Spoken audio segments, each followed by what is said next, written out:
Tapi yang perlu dipahami, mobil barang tidak boleh membawa penumpang di belakang. Bang, ke kiri dulu. Syadaralun, Satuan Lalu Lintas Polres Loksmawe akan menindak mobil pick-up yang mengangkut orang karena sangat membahayakan. Sebelumnya di Aceh Utara, kecelakaan tunggal yang melibatkan mobil barang pembawa rombongan terjadi di Jalan Elak, Desa Iboy, Kecamatan Kuta Makmur, di mana satu mobil pick-up Daihatsu Grand Max mengalami kecelakaan tunggal dan terbalik, sehingga menyebabkan satu orang meninggal dan beberapa lainnya luka-luka.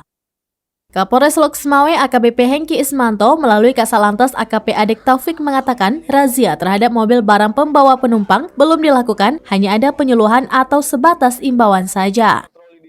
Namun jika personel melihat secara kasat mata ada mobil barang yang membawa penumpang, maka akan diberhentikan dan diarahkan untuk putar balik.